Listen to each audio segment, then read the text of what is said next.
Welcome, everybody, to First Touch Daily 26, our daily World Cup live show where we talk about all things World Cup, everything that is going on around the biggest tournament as we hurtle through the round of 16 and we head towards the quarterfinal. I am David Goss, and I am lucky enough today to be joined by Eric Krakauer and Mr. Matt Doyle. Matt both stayed up late and woke up early, so this is a big day for Doyle. We're very proud of him. We're very excited for him to be here. This is Eric's last day in the studio with us after a nice week of hanging out and talking soccer, which I could do all the time. So we're shooting for roughly a 2-hour and 15-minute show. Yes. We know Eric's got the juice before he heads out of here and moves on. And it was a good day for Eric because he's a Portugal fan. You root for the U.S., I assume, slightly as well? I did in this World Cup. Yeah, so it was a big day for him yesterday. Yeah. So he's got a lot to talk about. And obviously, we have a lot to talk about. We did a live post-game show after the USA game on our SoccerWise channel. So you can watch it on the SoccerWise YouTube feed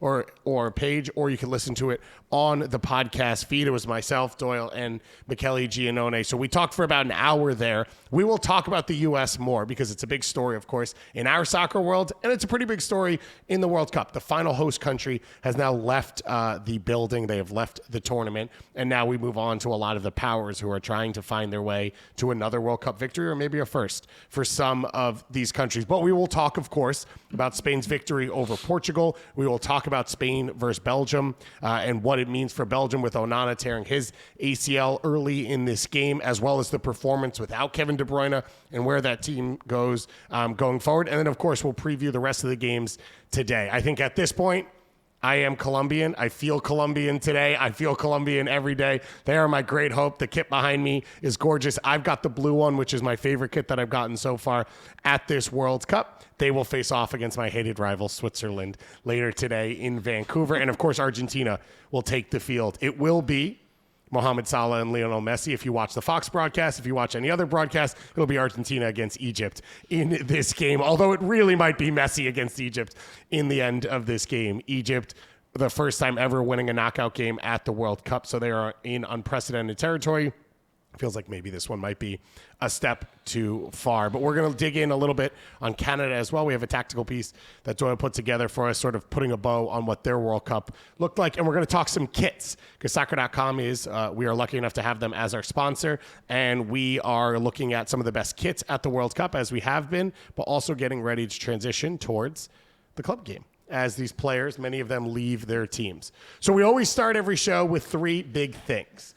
It can be anything. Positive, negative, on-field, off-field, anything around the world. I know you two are ready to go. I'm going to start with mine. And mine is that yesterday was a really frustrating game for the U.S. men's national team.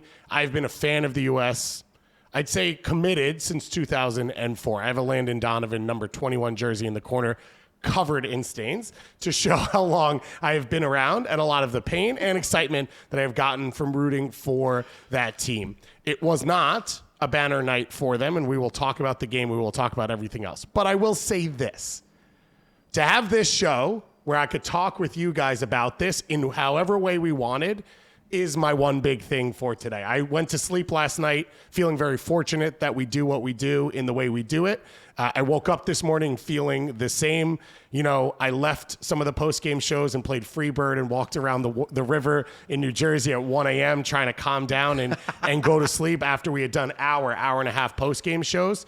But I know as a fan, the way I enjoy the experience of being a fan, and I hope that we provided some of that for fans. And I know for myself, there was nowhere else I'd rather be than in this corporate kitchen watching this game, miserable and sad with you, with Michele, with Anders who came by, and everyone else. So that's my big thing for today. And I think we are hopefully a sign of at least some of the progress that's happened in American soccer. I think that's useful framing. And I think that throughout all of this run that the U.S. has been on that is now over, and I guess this will be my big thing, the progress was evident, both in terms of how they played and the reach that they had as a team that sort of united the country.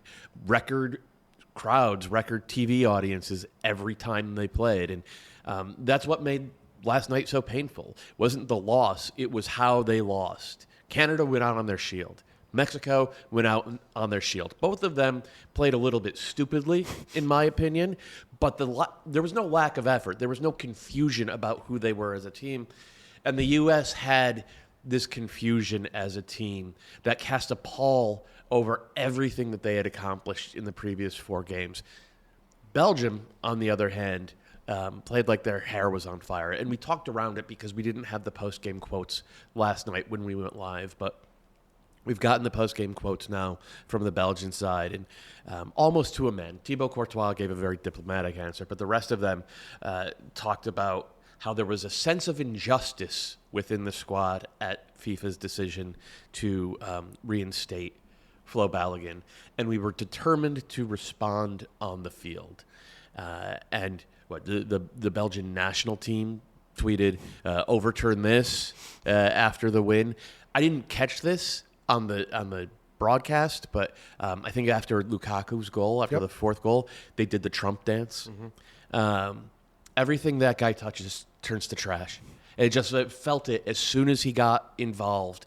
And I tweeted it or posted it on Blue Sky, like everything he touches turns to garbage. And I just cannot believe for a second that all of the upset because of that decision didn't reach the U.S. team. This is not to excuse how they played. They played like that last night. They would have lost against anyone in this field, including Qatar, who are terrible. That is how badly they played last night. And outside forces getting involved in the game sucks. It should not rattle a team that is as experienced as this team was. They have no excuses for it. I still, however, believe that the impact it had on Belgium and giving this fractured and uninspiring team through 4 games something to rally around and something to focus on, I think that was a catalyst that the U.S. probably were, even if they played their best game, probably weren't going to have an answer for. And so just like sitting with that over the past 12 hours, thinking about that over the past 12, well, it's not even quite 12 hours, it's, man, not like this. I could deal with a loss. This is the worst game the U.S. have played at the World Cup since that 5-1 loss to Czechoslovakia in 1990. It is by far the worst loss that we have had in the knockout rounds, period. And it feels like all the good vibes of the previous 3 weeks just up in smoke, just like that. We've made jokes that all the good comps were always at World Cups where you had to take a boat there. It's never good when the bad comps are against countries that no longer exist in their current format anymore. Here comes Eric. Eric, are you ready to roll? Yeah, I am. Look, there's a lot to say. I'll follow that up by saying nothing galvanizes a group like siege mentality. Jose Mourinho, one of the great coaches of the last few decades, capitalized on it, on every team that he coached. I think what happened yesterday is lamentable because of everything you said, because of the opportunity that was there for the taking in terms of really hooking an American zeitgeist, if that makes sense. An opportunity to make soccer much more of a household sport, to take hold in homes that are dedicated to what are traditionally the American sports. And I said yesterday, sitting where you are, and I thought that when you guys posted the clip that maybe I was a little harsh, but I was actually on the money. I said, if the U.S. don't compete against Belgium or beat them, it will have been a failure. Because I understand how we, not necessarily as a sporting nation, but just sports fans think about tournaments, think about moments, and there is a collective amnesia that when something bad happens, it immediately wipes out all the good that's happened before that.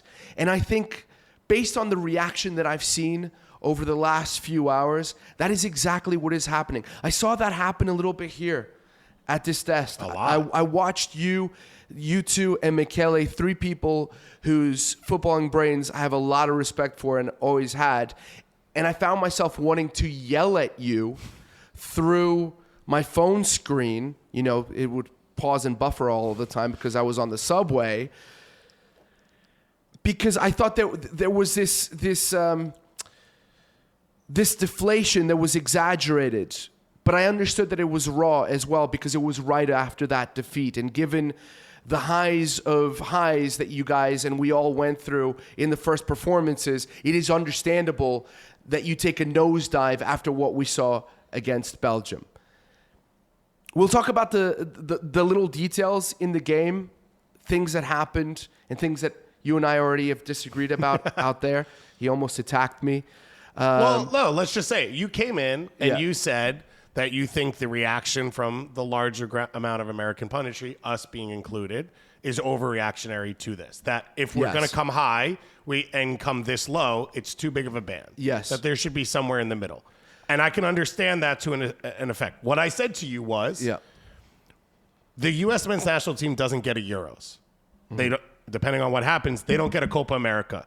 And their clubs don't play in UEFA Champions League. And I'm just going to take Portugal, for example. Portugal had a bad World Cup. Over the next 4 years, you basically get 4 shots to overcome the perception of the game in your country, externally and internally, true. right? Portuguese people will walk a little bit taller.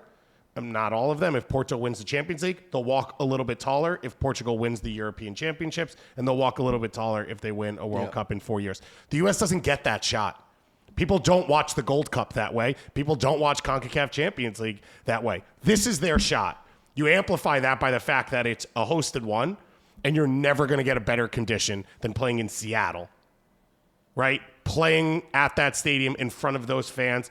That's our Azteca. That was it. Yeah. So you built an entire 35-year cycle around growing the game and growing the moment, and you had your shot right there.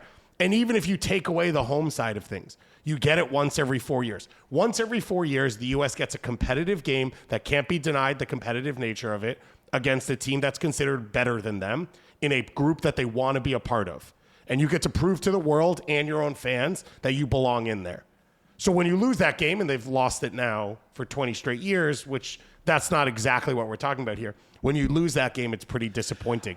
When you do it without even showing up, Yes. it is devastating. And I'm with you on that. Let me just say, when you do it without even showing up, after having played so well the previous 4 games, and you do it with a group who had suffered in the previous World Cup and supposedly had all of this experience Yes. now and are all in their athletic primes, Yes. everything was lined up for the U.S. And everything went wrong. if they played the way they played against England at the last World Cup yesterday, it'd be fine. Yes. I get that. And I think when you mentioned all that, I was in complete agreement with you. That's why I said it's lamentable what happened last night. Because what I also said yesterday is that because of the viewership, there are so many people, not even casual soccer fans, people who've never watched soccer who were on board. And what that performance did is it underscored or justified a lot of the perceptions that people who didn't know anything about soccer had, not only about soccer, but our place within the soccer sphere. So I get that. My reaction is more about the people who are within soccer and can try to eliminate, which is very difficult, understandably, eliminate that side of things, the perception for the rest of the country, and look at this as a team, or look at this as a development or progress in the right direction for soccer in this country. As you said just a few minutes ago, there are a lot of external factors that have impacted this team. There is what the Trump administration did, which I knew was going to filter in. Yep. I actually, as soon as that news broke, I wrote online, this is the thing that is going to derail this team. Because you cannot be, even no matter how insulated you are, you cannot be impervious to all the noise. We see it in club soccer. Okay? I will add to, as much as it is this, Yeah. I will add to, I just think the ruling at all, the fact that Florian Balogun went up to Rudy Garcia on the field after the game and apologized. Apologize. I didn't know that. He says that he apologized to Rudy Garcia, and Rudy Garcia says it's not your fault. And then the quote that Balogun ended up giving in the postgame, which I wrote down, was basically Rudy Garcia telling him, he said he hopes that this situation won't overshadow the fantastic World Cup I've had, Balogun said. He just wanted to encourage me to be positive and to be proud of what I've been able to accomplish in this tournament. And he went on to say it maybe once I think about it a little bit later. You can't tell me it's not in his mind. Listen. And that is past the Trump stuff to the fact that I think Flo Balogun doesn't feel he should have played in the game. And that doesn't mean he didn't play to his hardest. It just throws off the fact that you're preparing for the biggest game of the moment of your life. A whole country is talking about you. People who've never been interested in the game. In fact, this is what I wrote days ago. That the World Cup is now being dragged into a culture war by poorly informed blowhard simpletons is tragic. And that also has an impact. You have senators who have no interest in soccer, have basically said that soccer is basically the gateway to communism in this country, and they're saying Balogun should be starting. Of course this is going to impact the player. Of course it is. And he didn't even play that badly, okay, in what was a collective disaster. But I kind of lost my train of thought here. Oh, so there's that. I also said the United States is going into the game for the very first time in a major competition, and I don't mean the Gold Cup, with the burden of expectation. That's never happened before. And by the way, that puts a lot of pressure on teams. It changes the psychological state of how a team goes into a game. How do I know that, not having played professionally? I've spoken to a lot of players and coaches in the past. You, like the two of you, I've been around this game, not only in the United States, but in Europe for 3 decades. Okay? And I understand that when a team goes into a locker room and about to start a game, and they realize that their country or their fan base, and even more than that, a fan base of other countries, expects you to be the dominant force, especially when you've been the underdog your entire life, that is going to impact how you feel going onto the field. And I honestly think that was the biggest factor for the U.S. going into that game. Michele said pecho frio, which is a term that is often used. That impacted it 100%. And then you have the Belgians who are totally galvanized by everything that's happening. I mean, I was reading the comments, and you mentioned this, the comments on the show yesterday. All these Belgians who have found the show, who have found my private Instagram accounts, okay? And they were galvanized, and now even worse, and that's my last point because I know that I'm going on to rant. What really hurts about this is not the fact that there isn't going to be this competition that the U.S. men's national team can measure itself again, where they can measure themselves against top competition. It is the stain, the irrevocable blemish that has been put on this team by what happened. The United States will, maybe not forever, but for the foreseeable future, everybody will look at this team, even though it's not the fault of Pochettino, it's not the fault of the players, but they will look at them as cheaters. That's just a reality. Is it unfair? Absolutely. That's the reality. So there's a lot to talk about from this game. We did a bunch of it last night. Yeah. This is obviously a huge part of it and obviously a huge talking point, which it could be a chicken and egg thing, right? If every U.S. player says it wasn't a factor and keeps getting asked about it, then at some point it becomes a factor because you keep getting asked about it.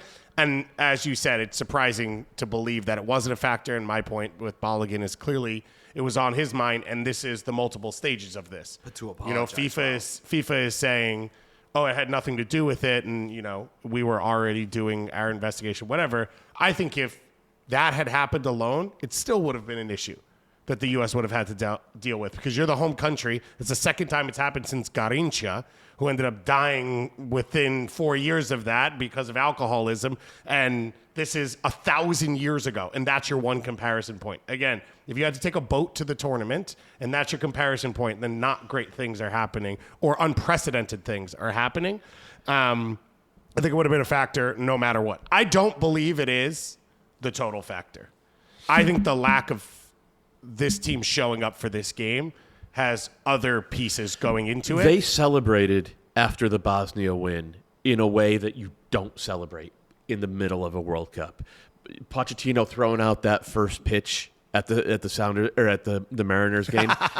I get it, right? Because you want to build fan enthusiasm, you want to build recognition, but it felt too celebratory. The sparklers going off. This did not seem like a team that was in the right place mentally to treat this game like it was do or die. Yeah. And I do think that they did a really good job treating the previous 4 games like they were do and die and being super professional. And we said this on the show last night.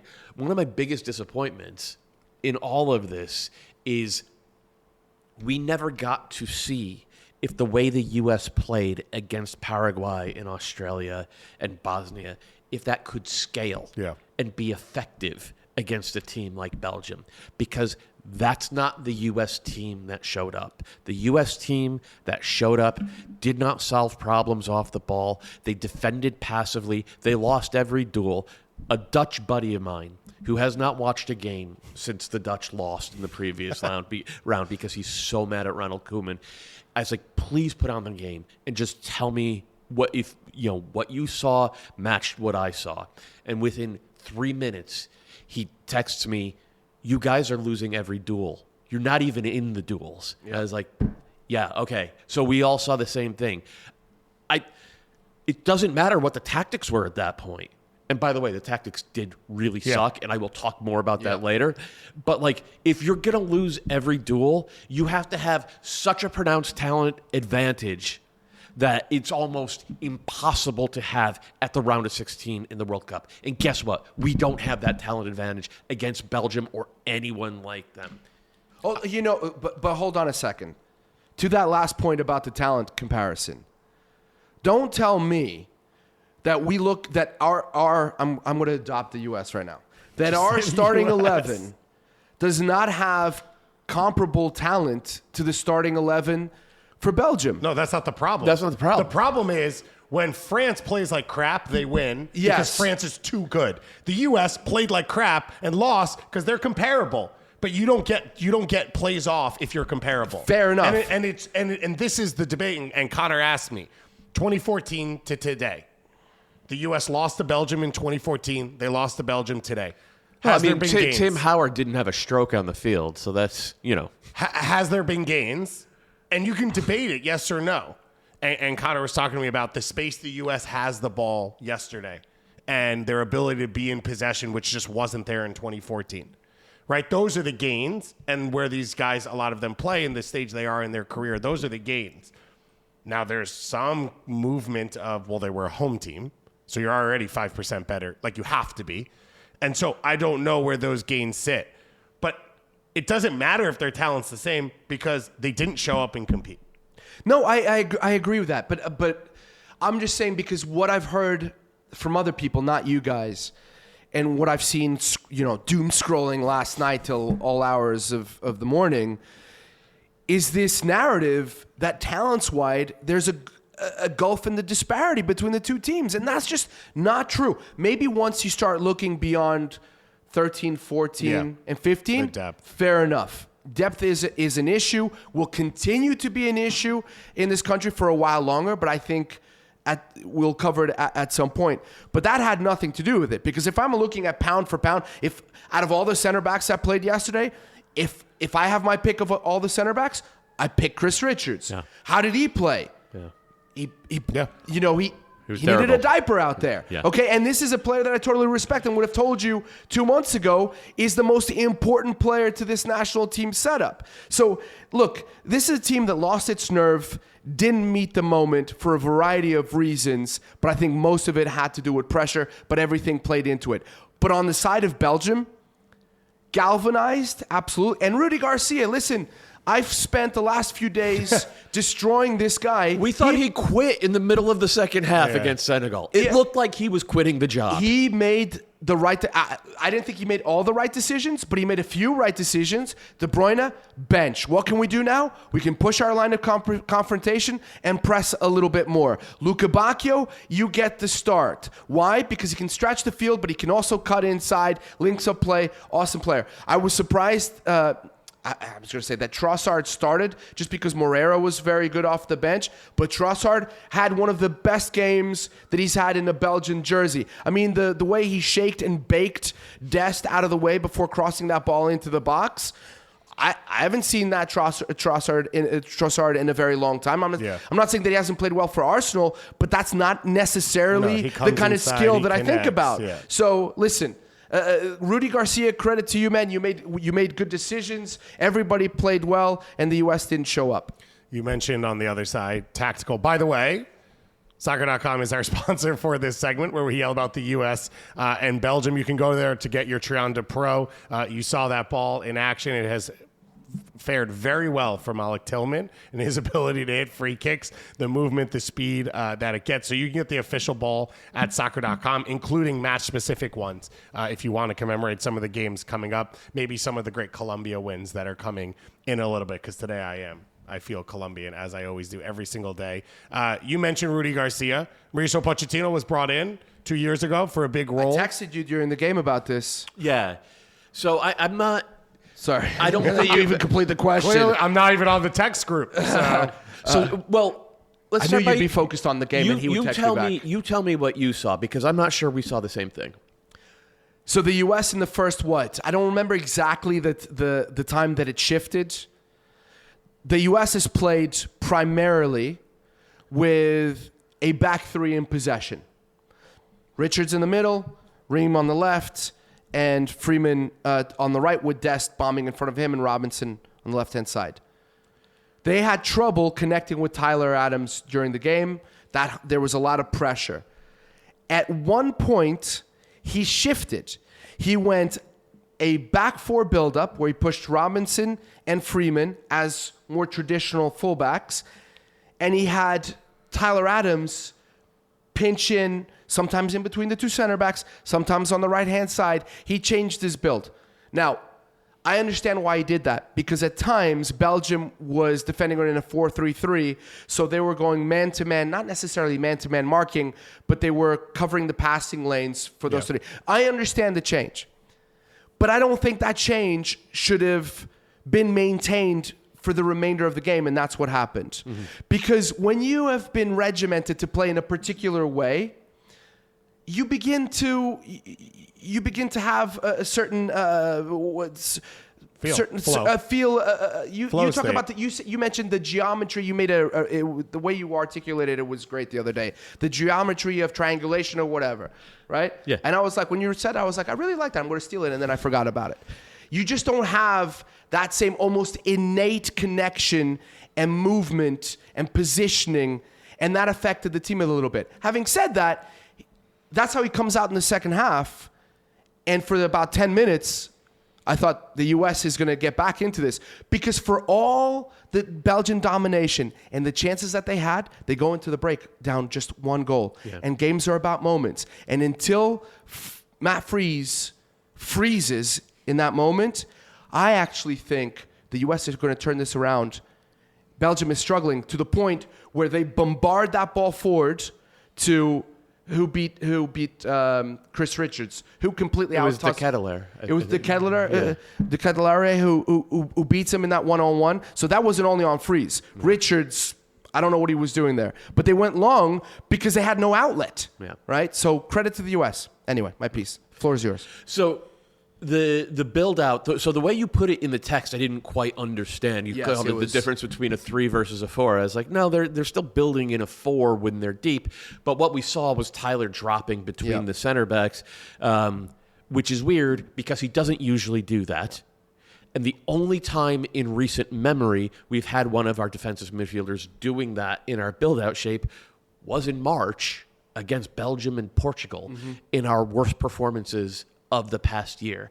And what it does is it leaves central midfield open and gives gives the opponent room to hunt for second balls and to use pressure in central midfield rather than directly on the back line. Tessman and Johnny, right? Yep. I think, and Aiden Morris, and I think the performances were so bad. I think that's what cost Tessman and Aiden Morris their spot on this team. It was a weird decision. I still do not understand why he didn't just stick with the normal build-out. You don't think it was because they couldn't get out? Like, it felt like there's a 15-minute segment of this game where the back three get deeper and deeper every time they try and build. So and Tillman and Weston. It's a 4 when they're building in their own half, right? And what I saw was that Malik Tillman was not dropping to help form him and Weston were at midfield, and as the back line got further deeper, they never moved, and they couldn't get to their feet. So I think my point is, before I would have started dropping Tyler a level into the middle of the back line to change it to a 5 or a 3, however you want to put it, I would have had Malik Tillman drop a little bit and to create another outlet, maybe even release Tyler every now and then to put a little fear into the Belgian and a little bit of misdirection that the Belgians have to track. That never happened. Yep. And that was so tactically basic. It kind of broke my brain that we never gave that a whirl. And then the other thing is, okay, they're coming up and pressing. Their center backs are not particularly good. Yeah. Flo Balogun is really good.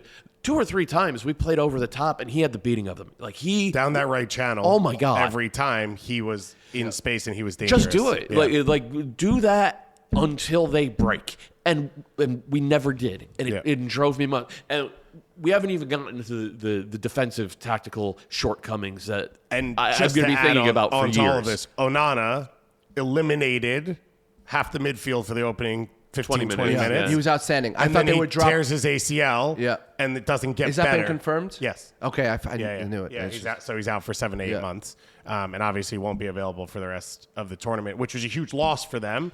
And then you talk about responding and understanding and everything. Belgium responds to that, and they continue to push.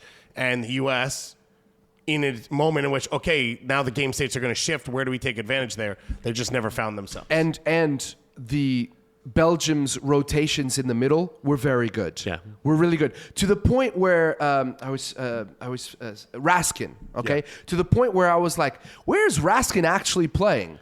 Because he's playing everywhere right now. Yeah. Okay, so he really made a name for himself. He's a Ranger in that game. Come on, he is a Ranger. But you know something? You mentioned the stretching, both of you, and you're right. And I turned to one of my friends, and I said, this game is primed for Haji Wright. Mm-hmm. And while Reina comes in and has a little bit of an impact, I don't understand that. I do understand the substitution because of everything that you're saying.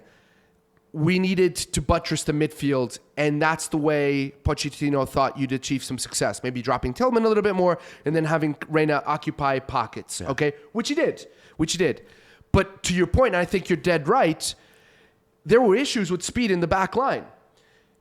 Don't overcrowd your midfield. Force them to run towards their own goal. But here's my issue with this game, and I say this as we do this. My issue is what you're talking about is tactical. And still, you can't overcome where you're lacking the Everyone duels was scared. Yes. Yeah. And Reina doesn't give a shit. Yeah. And no one wanted to be on the ball. And no one wanted bodies around them. And no one was playing on instinct. And to your, what I would say, flow state, no one was playing the next pass that should be there. And so everything was slow. And Gio Reyna's going to do that because he doesn't care. Yeah. And not that in a bad way. That's how he's built. Yeah. That's how these guys should be built. Right. That's part of why he's in this team. Yeah. And he's technically clean enough to do it so that when he's slow or late to the game and or those whatever. 10 minutes were U.S. dominant in this after second because half. he was but finding they created no chances. He was finding those pockets to actually allow the U.S. center backs to hit line-breaking passes. That's true, too. And I think it was maybe switched a little bit more to like a 4-2-3-1 at that point rather than the 4-3-3. But to David's point, there was none of the movement off the ball. Yep. In like stacked runs, layered to create misdirection and to create options. And Every that's time why they got into the pinch space on the right and left side, not a single run into the channel. Yeah. Not a single one and that between had been the fullback and the that had center been the backs. defining feature of this team through 4 games. And it's the space all these guys want to be Especially in. against Paraguay. My goodness, against Paraguay, Yeah. that was their demise. And yet, so the play where Pulisic gets hurt, I guess, is when Jedi slips him the ball inside and he turns and he goes Yeah. into the shot and the foot comes in and he kicks the foot. That play, Reyna is in a position to be like a drop back help pass for Jedi. And then he actually pulls even further up the sideline, and Tielemans takes 2 steps towards Reyna, and Pulisic's open inside, and he slips him the pass. Spacing. It's genius to move around the game was the genius moment that Do you occurred. want to talk about Pulisic, by the way? I heard what you were saying. Is there anything that you want to say that you said yesterday about Pulisic? He just came off a soft, and I don't mean the injury. Injuries happen, and I feel bad for him that he went through that twice now in this tournament. But if you're the number 10 and you're the leader of the team, you have to be the one to set the tone, whether you're wearing the armband or not. And it has just happened repeatedly. Now the interview he gave after the game was like, well, now I can rest. Yeah. Oh, you're going to get another summer of rest. Really, really happy for you, man. I just never want to hear his name mentioned in the who's the U.S. men's national team GOAT conversation. Can I Thank say you. something Of real course, it's your quick? show.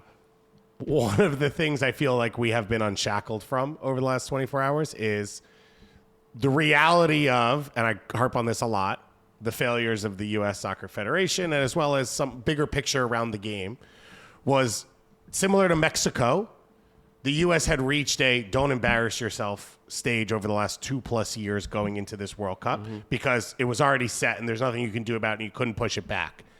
And I think even with Pochettino coming in and challenging guys and changing things, there were still some guarantees. There was no world in which the U.S. was going to have their best performance in this World Cup that Pulisic wasn't a part of, that Weston wasn't a part of, that Flo wasn't a part of. It doesn't matter anymore. And I think over the next 4 years, Pulisic might be the best player on this team. And he might be the captain in 4 years. And he might dominate over the next 4 years. But I think it's going to be something he has to earn. And I don't think they had to earn it over the last 4 years. And I feel unshackled to an extent of like, I think everyone's been on tiptoes, hence asking if they want Greg Berhalter back or not, being like, we need you all to get us to the next stage. And now it's like, oh, okay, really? Yeah. Then we're going to call in Julian Hall. Yeah. That's fine. Then we're going to call in the next guy. And I feel like that can shift coming out of this because the players fell flat.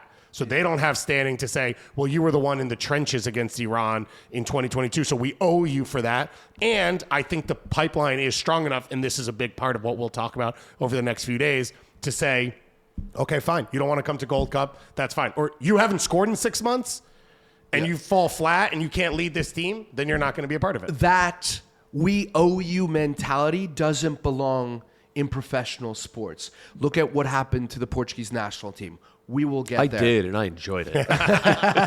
While eating bacalao and fresh sardines. It was really nice. On Pulisic, I have been driven mad over the last few years about the conversations surrounding this guy. Let me just say, very talented, a really good footballer, maybe the most talented U.S. player right now.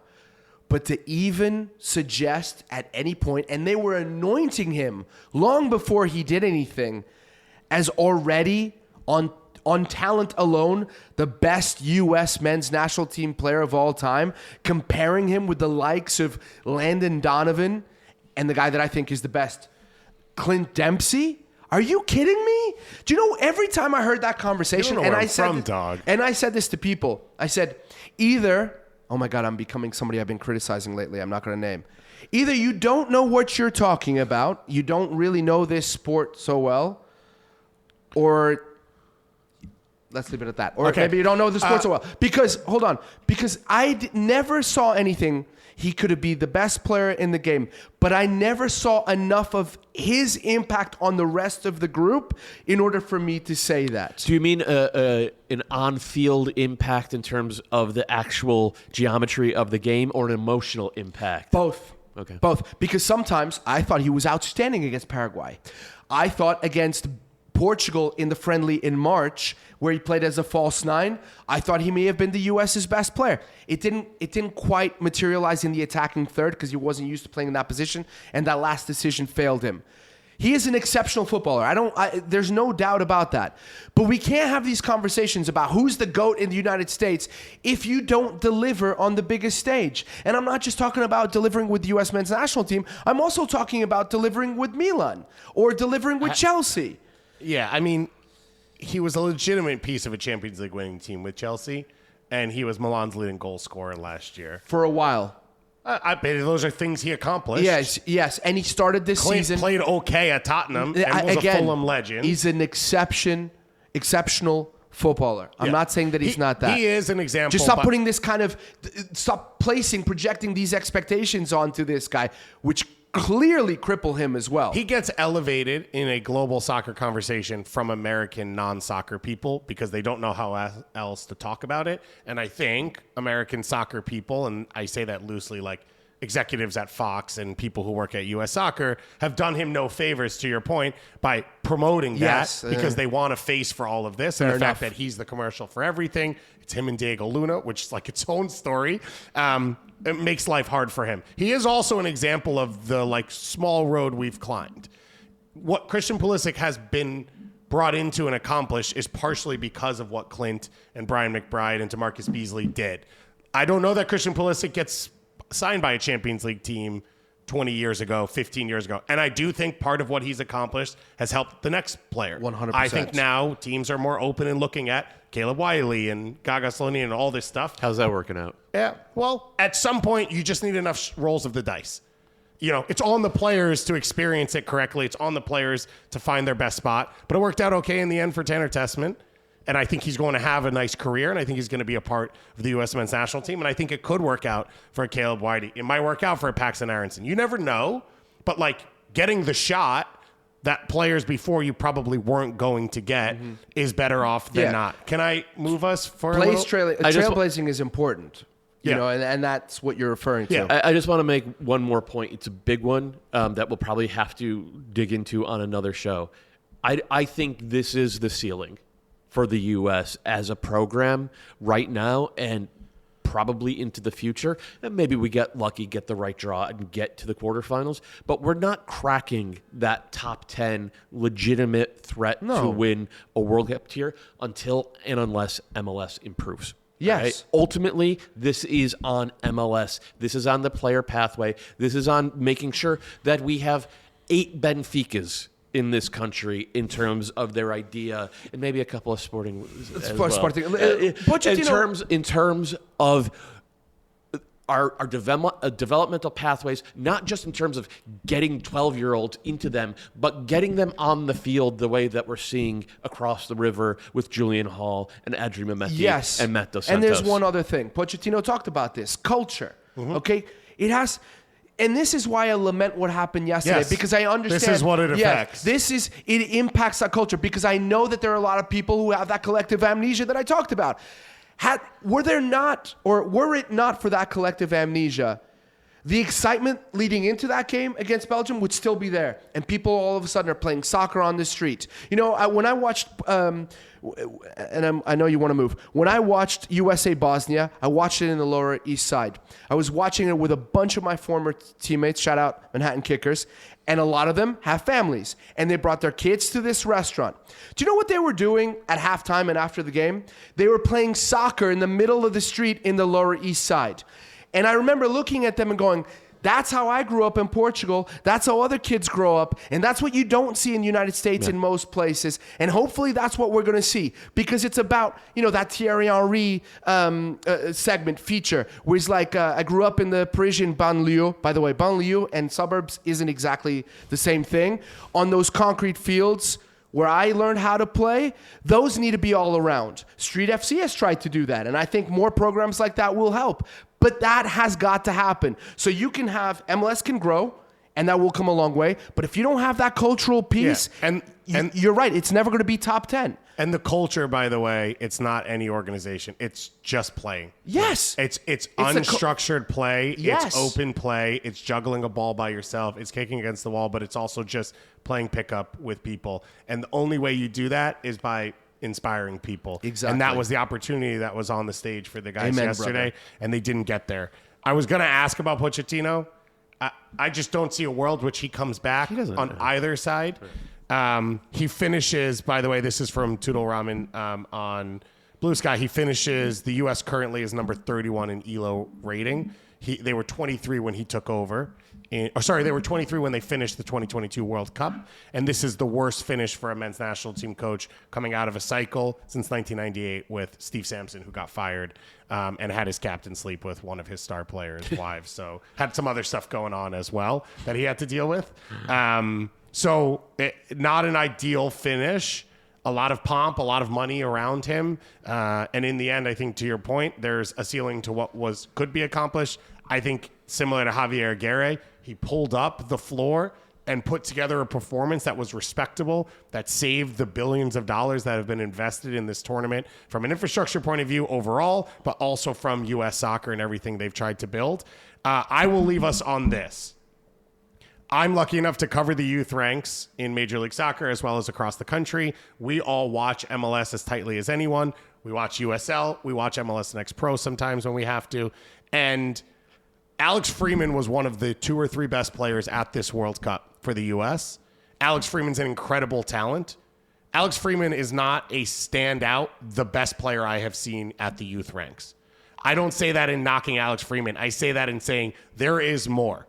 This isn't, there's one piece and the U.S. is going to build it all around them.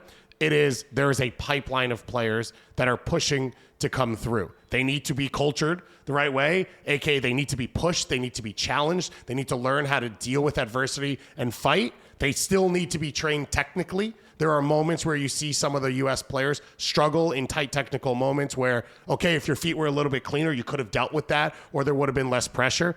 But I promise you that there is more talent coming through. I promise you that this group will continue to get better. And that's the hopeful part of all of this. And as much as it needs to get even better, there is still jumps coming and there is still special players coming through.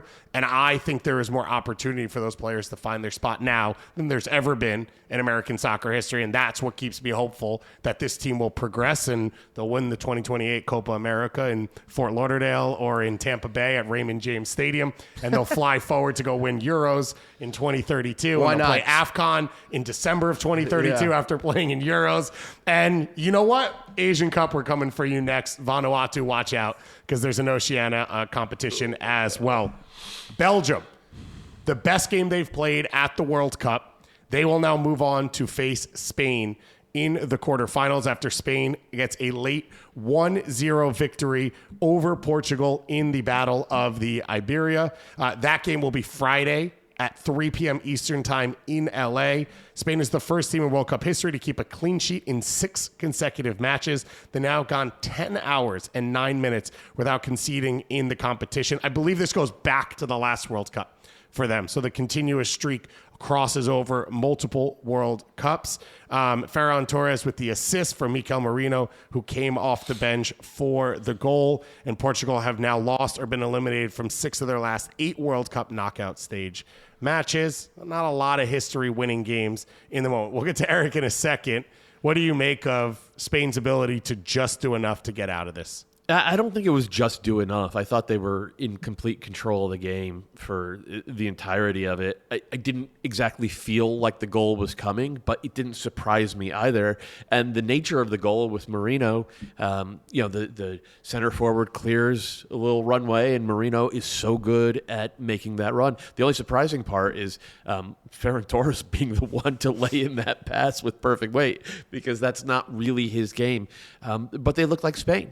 You know, they never feel like they're getting out of fourth gear. I will say they've upped it a little bit over the past couple of games, and that is to their credit. They exert control over the game in a way like no one else in the world. And eventually you make a mistake, and eventually they find the back of the net. And it's a shame because I think this version of Portugal with this midfield has the talent to do something similar, and has arguably more talent along the back line as well. And they could have, I think, with a different coach and a different centerpiece of the program, could have played this in a different way to make it feel more even, because this one didn't feel particularly even. And I got to tell you, it wasn't as bad as the U.S. Portugal didn't seem afraid of the moment. No. But they didn't ever feel like they didn't comport themselves like a team that felt like they were going to win. I'm just holding this because I I need to lean back for this conversation. You're right. Yeah. From the point where you started about Spain controlling the game, they controlled the game from start to finish. Of course, even the best of teams, when they dominate proceedings, they have lapses, and Portugal could have capitalized on those. I think they could have capitalized on more lapses had there been a coherent game plan. But I already spoke about Roberto Martinez's ineptitude. The other day, I started off by saying that he was a great ambassador for Portugal. Forget all that. I mean, he is, but forget all that because I'm just so angry. You know, I was watching that game with one of our very close friends, one of my best friends, Eric Gonsalves, who worked for MLS for years, knows a lot about soccer. Figo himself. Who likes to call himself Figo, but we all know that I'm the Figo in the conversation. I thought you were the Rui Costa. But he was agitated throughout and pacing. And I did at the end when we started getting to stoppage time because I saw the writing on the wall. But I had resigned myself to this fate, and it made it much easier to digest what ultimately came to pass because of everything that I had said and believed about this team. That said, you're also right that this is a Portuguese national team that had the players to do a hell of a lot better. To be contenders to win this World Cup, I'm not so sure. Not there yet. Arguably the best midfield? Yes. But you cannot be the best midfield in a competition when the collective doesn't work. I don't care how good you are. You look at Vitinha and João Neves, possibly the best midfielder that Portugal had in this tournament because he was able to, what's the word that I'm looking for? He wasn't as burdened by the total disarray around him. You know, he's the kind of guy who can assert himself into the game by other means. But guys like Bruno Fernandes and Vitinha were clearly impacted by the blueprint or the lack thereof. You look at PSG, Neves and Vitinha, look at what they have around them. Look at what Luis Enrique has built. Look at what Roberto Martinez has demolished. It's an antithesis. You look at Bruno Fernandes, even in a disjointed, dysfunctional Manchester United, he had certain pieces that he could benefit from. He had runners. A lot of his passes are forward-thinking. Most of his passes, or most of Portugal's line-breaking passes, belong to Bruno Fernandes. So even though he was a non-factor, at least at times he tried to make an impact. The whole system was broken. And you can blame Cristiano Ronaldo all you want, and yes, he too is problematic, but it was much bigger than him.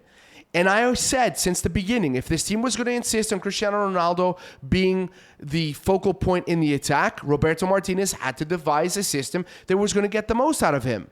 Stay in the box. Try and cross the ball. Is crossing the ball the most effective way to create danger? No. But at least he is a dangerous presence in the box, and they didn't do that. When they're talking about Cristiano Ronaldo's lack of touches in the penalty box, that isn't all down to him. It is at times. You saw what happened in this game. He wasn't getting the ball, so what did he do? Dropped left. He dropped left. Haaland doesn't do that when he doesn't touch the ball. He stays around dangerous areas, and he often says, I don't care if I impact the game with the ball as long as I'm in the right place at the right time. How many times did Portugal get the ball out wide and either didn't cross because he wasn't there or didn't cross because they seemed to be afraid to cross the ball?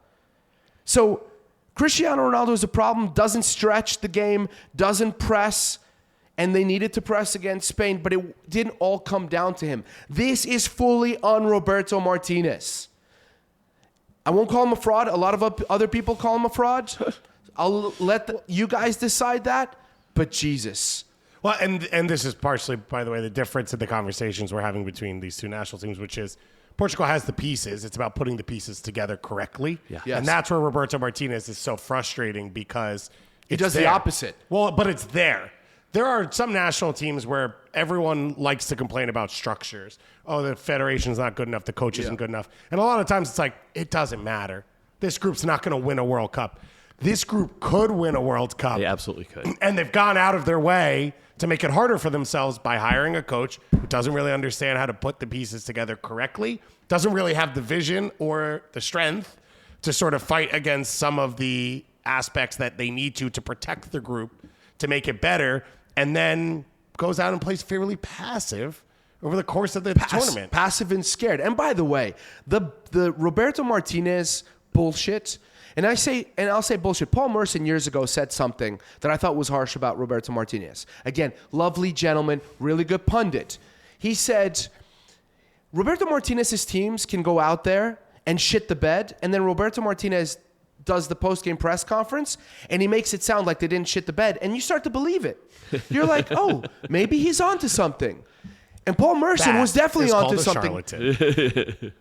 Yes, there's a very, what we do, we're on YouTube. There is a podcast in Portugal that is very popular, and Ricardo Quaresma is one of the analysts, and they had Ruben Dias sit down, and the two got into a heated exchange because Ruben Dias is sitting down and saying, I think we played toe-to-toe with Spain, and I think we had chances. You need to remember that these are contenders, but we had our chances. We took the game to them.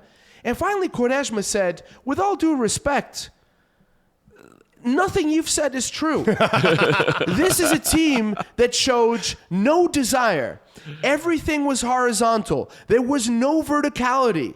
And given the caliber of players available to this national team, all these world beaters, players in various positions who can be considered among the world's best, you think that those were good performances? Get out of here. And it got contentious between the two. But that just shows how even a coach's BS can infiltrate the brains of players where they feel like they're doing well when they clearly were not.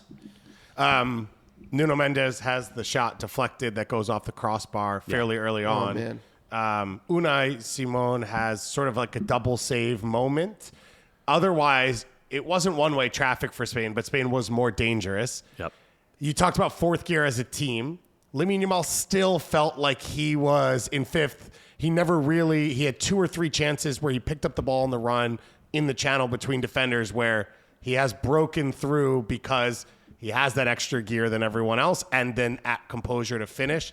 He was not able to do that in this game. And I think that's part of we're not seeing a Spain that looks like World Cup favorites, even though they continue to progress. That's part of it. The other part was Oyarzabal, his movement was actually really passive and weird in this game. There were a couple moments where I think maybe Baena got to the end line and hit pull back across the 6, and where was Oyarzabal? And like, granted, Oyarzabal, he's not a traditional center forward in a lot of ways. He's not going to make the hard near post run all the time. He finds clever little pockets to finish from. But if he had been, I think, more fundamentally sound or just locked in, taking a couple chances off the ball, this one could have had a different scoreline. In the end, though, I'm already looking forward to what Portugal become in the next 2 years under a new manager, because this midfield should be one of the 2 best in the world. And this back line, especially with Nuno Mendes, at left back, should be one of the most dynamic in the world. Goss is smiling because now I have figured out how to pronounce Portuguese names as well. And let me also say, I think with Vega's emergence in this tournament, there is confidence, as there should be, that, and João Neves, where he lives in the world, that there will continue to be players produced. Yes. And so this is not a golden generation for Portugal. This is what they are now. And now can you put the pieces together to get over the line? It's kind of a golden generation, though, because this team is so talented. And the question is, who does Roberto Martinez ruin next? Because he had Belgium, Portugal. Like, somebody's going to hire this guy. Japan! Roberto Martinez is corrosive to golden generations. I wrote this at halftime. Without verticality, only limited moments of individual inspiration will threaten Spain. Those are few and far in between. And then I wrote this, and this is the most important part. Portugal continued to ask too much of Nuno Mendes. And what happens a few minutes into the second half? He has to go off. Yeah. Why? Because he's asked to cover Lamine Yamal, and for the most part, he did exceptionally well. Yep. João Felix, who has been a pecho frio for this team forever, won most of his duels. What does Roberto Martinez do? Pulls him off. I don't even want to go into details about the substitutions, but let me focus on Nuno Mendes. He was expected to do everything on this team. He had the most passes that led into shots. He was one of the best individual defenders. In the game, he was at the back, at center mid, up the flank. He did absolutely everything. Let me just read you a couple of stats here that really stand out, and then maybe I can say something about Spain. Portugal attempted only 11 line-breaking passes to split defenses. 11 in how many games? 11. In 5 games. That's an embarrassment with the team that we're talking about, the midfield. Cristiano Ronaldo didn't complete a headed shot. What does that say about the lack of crosses that I was talking about? Wait, there was one more. Hold on. Never mind. Okay. I don't even want to do it. Everybody's laughing out there. I'm angry. As for Spain, man, listen, my prediction is they will run all over this Belgian side. Yeah, that seems to be a misaligned game. This was Belgium's best performance. If they can play inspired again, they will have to play against the ball pretty much for the first time in this tournament, which may help them. I don't know. It condenses their lines a little. Maybe there's space for Doku to get back into the starting lineup because of what he can give you in transition. Lukaku continues to be a difference maker, scores off the bench, helped really seal the deal for them. But I do think what Marino brings off the bench for Spain is that like change of pace for them. He's direct. He likes to be going towards goal for a team that likes to go east to west a lot of times. And I think Dani Olmo has looked good. We haven't seen the pure production from it for him. But again, another guy who is at least a little more incisive. And at least you see that the coaching staff trusts him to be in the team. And I think you need that at some point to try and change the pace for this group. One more thing. Sorry, before Spain. Roberto Martinez, before the World Cup. I'm a big believer in numerology. Is it numerology? Yeah. Big believer in numerology. It's 2026.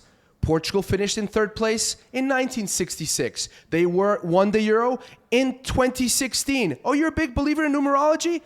What day was it yesterday? The 6th. Who scored the goal for Spain? Number 6. Shove that one up your numerology. Sorry. And Spain, listen, the fact that you can bring these guys who can be game changers off the bench, Ruiz, a terrific starter for PSG, and a complementary piece for Vitinha and Neves on that team. Big difference. Oyarzabal, you mentioned him. He misses what was the nicest play of the game, that chance. The breakaway. Had they scored that, this would have been a bloodbath. I think you're right. It would have been an absolute bloodbath. This Spanish team, as you mentioned, or one of you guys, only playing in 4th gear, I would say 3rd gear. Yeah. If these guys lock in against Belgium, watch out. Yeah. So we have France against Morocco in the quarterfinals. We already know that game. That will be on Thursday, 4 p.m. Eastern time. That's a delicious matchup. Now we have fully locked in Spain against Belgium, and we have Norway against England. But we need one more quarterfinal to be decided, and we will decide that today. The first game of today, Argentina versus Egypt. Egypt trying to be the second CAF team from Africa to make it into the quarterfinals. Argentina and Colombia trying to save CONMEBOL in this competition. Otherwise, we're looking at a European Championship in the quarterfinals. It gets started with Argentina versus Egypt at noon. And of course, Argentina, a star-studded team. We've had fun over the course of this tournament via soccer.com looking at some of the great jerseys that we've seen all time for some of these national teams at the World Cup. And a lot of them are selling out. So if you want to go get some of these jerseys behind us to rep the team that you've fallen in love with, to rep a team you're connected to in any way, go to soccer.com. But also, you can go and start purchasing your club kits to support some of these players as they move on. So you can get free shipping on all orders over $49 or more. And you can put kickback in when you go and purchase, and you can get a Gold Club membership. What we wanted to do was look at some of the club jerseys that you could get for some of these players. And I think where we really landed was it's between Boca and River right now. You've got players from both teams that are in this World Cup. Derek, if you bring me up here. But you also have some of the nicest jerseys in the history of the game. You have two of the most iconic looks even with red and white, how prevalent it is across the world, you see that sash, and you think of River. Then you add in, River's got a special third kit with purple on it coming out of the last season, which you can still go and purchase. You can save some money if you have that Gold Club membership, so make sure you put kickback in when you go and order.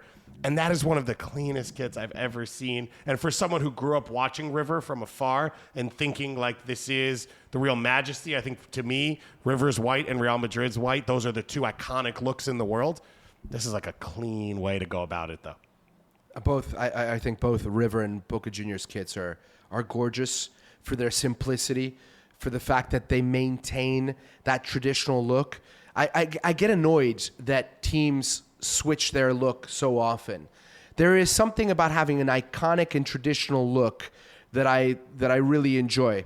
But just to throw Argentine fans into a tizzy, I'm going to order both jerseys from soccer.com. I'm going to split them in half and stitch them together and walk the streets of Buenos Aires. See how that one goes. They're still selling the 120-year anniversary kit, which is the one we're looking at right now. There's obviously a lot of other Boca Juniors gear that you can go and get, including this third jersey, which, again, you say it's an iconic That's look. what third jerseys are for, right? Yes, try new stuff. You iterate on what your look is as a club, what your identity is as a club.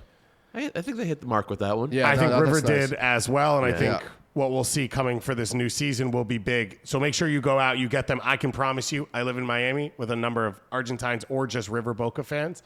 These are looks where people will come up and chat with you. I think that would go over well in Orlando, right? Because you have the purple in the exactly. River thing. So. If you were to go buy some other players on Argentina's for their club side, you mentioned this, but the new Liverpool jersey McAllister is going to be gorgeous. wearing this incredible Liverpool kit. And I've always been partial to Atletico Madrid as an Atleti fan. And if you want to rep Riyadh Air as much as possible, you want to wear this Julian Alvarez, for now, Atletico Madrid jersey, or Thiago Almada if you want to be a little bit safer, or just the kit on its own. So make sure to go to soccer.com to get your jerseys. I have a feeling that this won't be the last time that we are talking about Argentina. This is the biggest mismatch of the round. Egypt survived against Australia. They make it through on penalty kicks. They controlled possession throughout that game. That's a lot to Australia's style. What does Egypt do to hang in here? How do they attempt to pull their own Cape Verde? I think you can counterattack this Argentina team. They don't. Their pressing structure is not particularly great. Like, they can get a little bit messed up against the ball, and in part that's because of Messi, right? They have to account for his lack of defensive contributions. So sometimes if they release Almada or Lautaro behind the back, like, they couldn't actually get stretched in unusual ways for top teams. Yeah.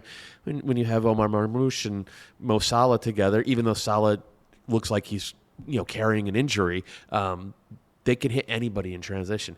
But the flip side is Argentina's ruthless, and they do not lose knockout round games. And the Egyptian goalkeeper, Shobayer, has real shortcomings in terms of coming off his line and controlling his box. And Argentina's smart, man. They know how to pick at those scabs. They know how to do what it takes to expose whatever your weakness is. It feels like also this is an Argentina group that kind of gets a second shot at life with the victory over Cape Verde, right? They made a lot of the mistakes that they would have wanted to avoid coming to this tournament, probably taking their opponents a little bit lightly, individual mistakes, and then obviously you give up one of the great goals of the competition. There's not a ton you can do about that from Sidney Lopes Cabral. And yet they survive. And it feels like that's kind of the scare that now wakes them up. I thought that Messi's post-game quotes were really good because he admitted to systemic problems within the Argentine 11 or game plan going into that match against Cape Verde. And I think part of that had to do with underestimating their ability on the ball. Anyone who had watched Cape Verde in the lead-up watched attentively, would know that this is a team that defends well, but is not afraid to build out of the back and connect passes. I mean, the passing sequence that leads to Sidney Lopes Cabral's goal is phenomenal.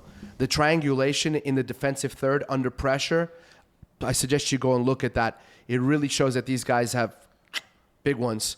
But I have a lot of respect for Scaloni as a coach. Yeah. I'm not sure he gets enough credit.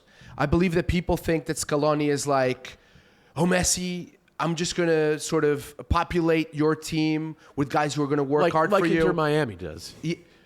I'm going to stay out of that one. And you guys just battle hard and Messi will decide the game. I don't think that's the case at all. I actually think that the way that he set up Argentina in this World Cup is really smart by really condensing the field, pushing everything wide, and winning every freaking duel in the middle of the field. And Scaloni, who also happens to be a wonderful man, his press conferences, I feel like crying. I want to give the guy a hug.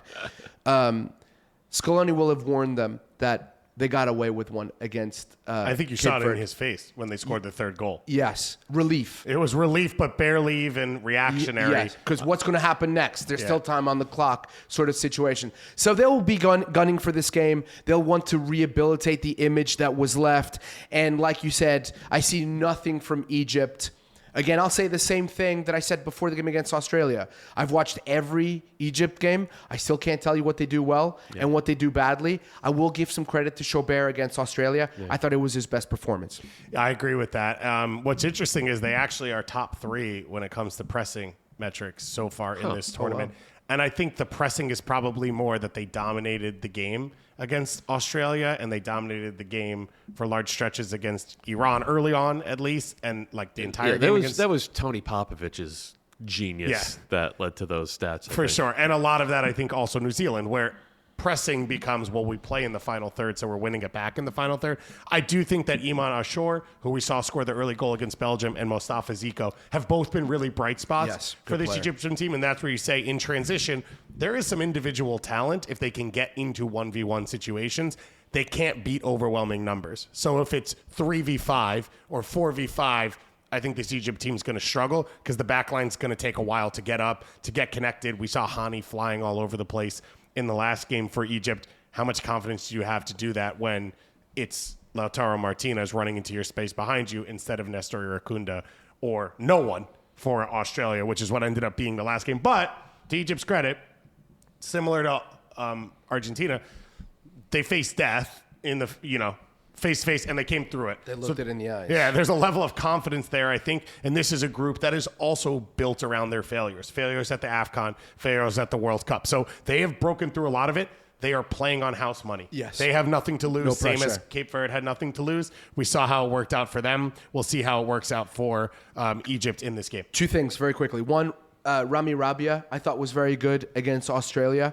And then he took a penalty and took it with confidence. And the other thing I'll say is, Egypt, in order to stand a chance, need to match Argentina's dark arts. Mm-hmm. And I don't mean to say that you should hurt somebody, but they need to hack the Argentine players, and they need to hack Messi. Well, I mean, honestly, after what they went through against the Australians, where they got, I was worried 3 or 4 of the Egyptians walked out of that game with concussions, but they were tough.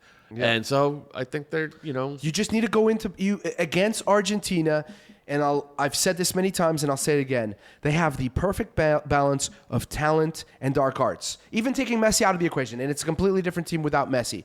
But the combination of those two is crucial to win tournaments. Egypt needs to at least match them in the tenacity and in the dark arts.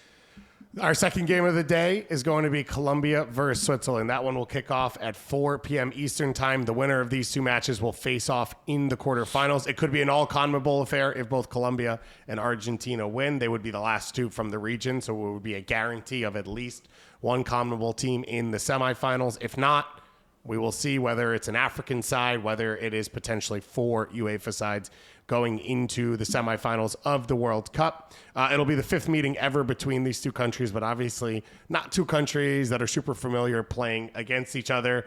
I have knocked Switzerland for everything I can over the course of this tournament. Johan Manzambi came out as right now our young player of the competition when we talked about those awards earlier, and I think Colombia has played arguably the best soccer of any country at this World Cup. It would be a watershed moment for both of them to get to a quarterfinal. It would be a huge matchup. I think Colombia would go into a quarterfinal believing they can win.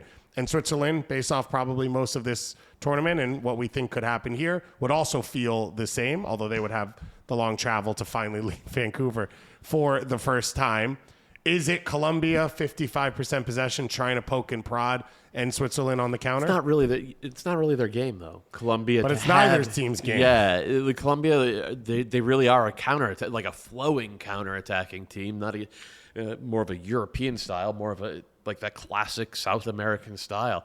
I wouldn't be surprised if Switzerland actually come upfield a little bit with the ball, because I think that's been their best moments in this tournament. Like, they have actually looked comfortable at times in a very un-Swiss way, playing through Xhaka and creating, Manzambi finding those pockets of space or finding those overloads, and that has been the best version of Switzerland.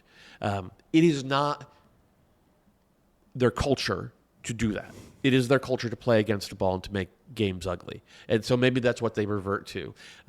But I honestly don't know what to expect. You could tell me anything about this game and I would believe it at this point. They scored early against Algeria, but they started on their heels against Algeria. They never ended up controlling the game. They had 44% possession, but they also led, so Algeria had to throw numbers forward. This game, I think what I've seen from Colombia, it feels like Colombia can't help it because they play with energy, and the crowd's going to be a pro-Colombian crowd. I think at some point you're on the ball, you start pushing numbers forward, and I do think it's been effective. I mean, for the them. last round, it was like Colombia didn't realize that 1-0 was a winning score. Yeah, that was bizarre. It was incredible. But I think when you look at the group stage and Munez's goals, it comes from we have so many bodies around the box that these overloads now, there's real openings for them to take advantage. James Rodriguez had his worst game of the tournament in the last game, came out early. There will be a huge spotlight on him to step up and perform, and Lucas Diaz to score some goals. As we've said all along in this show, all of us, Colombia is a better team in transition than they are with the ball at their feet for long periods of time. They struggled in the beginning against Ghana while they created opportunities because Ghana deferred possession to the Colombians, sat back, and those moments that you're referring to where Colombia wanted to go for the jugular in the second goal as opposed to just managing that one goal lead, well, that comes about because Ghana, in a very disjointed way, are pushing up, are sending players forward, and Colombia is like, oh, well, these are the opportunities we've been looking for. I expect Switzerland, I was just trying to confirm with the stats here, Switzerland in every game dominated possession except against Algeria, and in that game, the difference was marginal between the two teams. I think the Swiss want the ball, but they're very aware that Colombia will take advantage of any mishap with the ball in possession. Sorry, I forgot to double check this, which was confirmed by Sky Sports in the middle of the night. Johan Manzambi picked up an injury in training. The belief is he will not play. Oh, wow. He picked up Colombia 2-0. He picked up a knee injury, and we know Jan Cordoba is out for the. What was Cordoba's injury? It was groin, right? Yes. Yeah. So I mean, that. So those are two starters from both teams. Yeah, look. Manzambi obviously has been the heartbeat of this team. We mentioned this on the last show. Manzambi is the youngest player with 5 goal contributions since Thomas Mueller, and the two of them are the youngest players in the last 60 years of the World Cup to have 5 goal contributions in a World Cup. It's a shame. It's a real shame, not only because he sprinkled his stardust all over this tournament, but because he's the guy who collapses defenses. Everything about He's the guy that makes Switzerland actually interesting. Yes. And, for all the things that Switzerland have done well in this tournament, they are a very predictable team. They're highly regimented, and he was the chaos factor, the wild card. So that's disappointing. I always expected Colombia to win because I anticipated that Switzerland would play into their hands. But at the end of the day, and one of the things, I don't think Mbolo can compete with those two center backs. He held up play so well in other games to allow Manzambi to sort of buzz around him as well. So it wasn't just Manzambi. It was that combo, and they just won't be able to do that. Davison Sanchez, as I noted, probably the best defender in this tournament, he and Lukumi are going to eat these guys up. It is going to be 2 big sets of games, and then we get a day off from games tomorrow, which I think everyone can agree is pretty upsetting. We love the flow and buffet of World Cup games, but we will still be here with you. So we will be back. We will review everything you saw. We will preview the quarterfinals, these 4 massive matches coming, one on Thursday, one on Friday, and then a doubleheader on Saturday to set us forward to the semifinals next week on Tuesday and Wednesday, a third-place match on Saturday, and the World Cup final, which will be happening about 10 miles from here on Sunday, July 19th at 3 p.m. Eastern Time. Champions League starts tomorrow. Yeah, the earliest rounds of Champions League qualifying start tomorrow. So The world's footballing schedule is insane. yeah. I'm going to do a personal note here before we go. First of all, Eric, it's been amazing having you here. Thank you for having me. It's been great. Luckily, since you spent half the time reading your own tweets, we could just read them for you on the show, and it'll be like you didn't go anywhere. That could be its own segment. Krakauer tweets. All right, so that will be the opening of the shows going forward. Also, for me, just wanted to throw something out there on a personal side of things. My mom is retiring today, so after working for a long time across multiple careers and multiple places, it is her last day at work. Anyone who doesn't know Sandy Albert, she is a legend. If you have experienced me, you've experienced about 50% of it, but she is one of the warmest people you'll ever meet, and I have seen her. I was lucky enough to sort of work for her, which is a godsend that she was able to survive that. I have seen the way people react to her, and the Village Temple was lucky to have had her for any amount of time that they did, and I think everyone there knows that, as many of her other jobs in the past, working in human resources and now being the executive director of a temple here in New York City. But she is one of one, and she is a person that people come to and people want to help and people want to be around. And I am lucky to have her in my life. And I know how thankful my wife is of how kind she is and how special she is. And my sister feels the same. So really proud of her. I'm really happy for her. I'm so excited to see what she does in the next few stages. I'm going to get book recommendations out the wazoo now that she has time to read them all. And maybe she'll become the best mahjong player in the world, but most likely she'll enjoy her time. Well, first of all, congratulations. Or there's going to be a vacancy with the Portuguese national team. And you cannot do any worse than Roberto Martinez. Listen, if you want a culture builder, Sandy Albert there you go. Is your we need that. person. So I love you, Mom. Thank you for everything you do for us. Congratulations, and I can't wait to celebrate with you. Thank you to you guys for being here. Big thanks to you all out there for helping us out today. And as I say every single time, we'll be back again tomorrow. Bye, Roberto Martinez. Ciao.